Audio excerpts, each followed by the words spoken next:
first of all, I want to apologize to anyone who thought that this talk was going to be about Patron tequila. This is actually about the patron economy, and it's about the changing relationship between people and businesses. So about a year ago, I went into one of my favorite shoe stores, and I saw this pair of shoes that I loved, but I wasn't crazy about the laces. So I asked the man working there what I could do, and he said, what our patrons often do is they'll buy a second pair of laces and just switch them out. Now, I didn't end up getting the shoes that day, but the man's words stuck with me. Patrons. He didn't say what our customers often do, or even what people often do. He said what our patrons often do. And at first I thought, well, patron, what is this, a museum? But the more I thought about it, I actually kind of liked being thought of as a patron. After that, every time I went into a shop or browsed online, I kept coming back to this idea about being a patron. See, the thing I realized was the words that we use in business, especially to describe people, they matter a lot.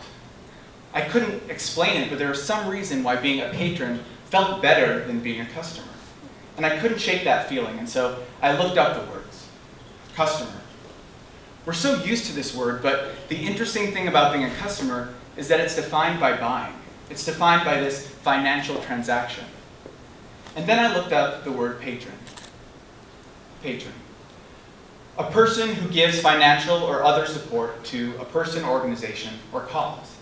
And that's when I realized why I was so attracted to this word. Patrons don't just buy things. Patrons give and support.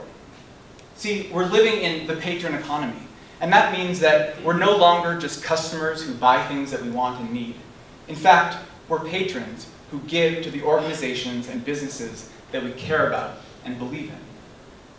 See, as a business, when you stop thinking of people as customers and you start to think about them as patrons, it changes the way you see everything, from work to money to people to metrics. And what you realize is that your work is not just to create a great product. Your work is to have a mission. It's to stand for something. Patrons want to understand why you do what you do, and they want to see the stories and the passion come to the forefront. You also realize that people don't just purchase products. In fact, they fund your work.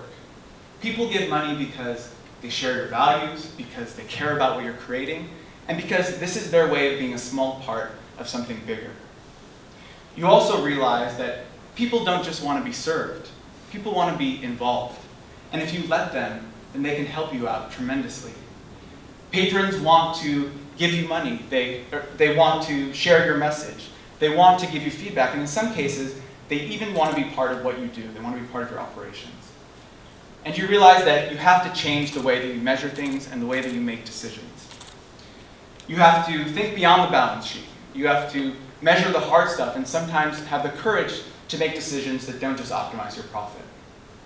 The most successful businesses understand this, and they understand that in order to be competitive, they have to attract patrons, people who support them, and not just customers, people who buy what they make. Now I want to end with a short story. About 5 months ago, Jack Dorsey, he's the CEO of a company called Square, he was in a board meeting. And afterwards, his director pulled him aside and said, "Why do you call your customers users?" He said, "I don't know, we've always called them that." After thinking about it, he then wrote an email to all of his staff mandating that they remove the word user from their vocabulary and replace it with customer. He just felt that user was too much of an abstraction that distanced the company from the people. Jack understood that these words, these tiny details, matter, and that these words change the way that we think, they change the way that we behave, and they change the way that we build businesses. So my wish is for all of you to eliminate all those words and to start using the word patron. Patron is the word that truly captures the new relationship between businesses and people.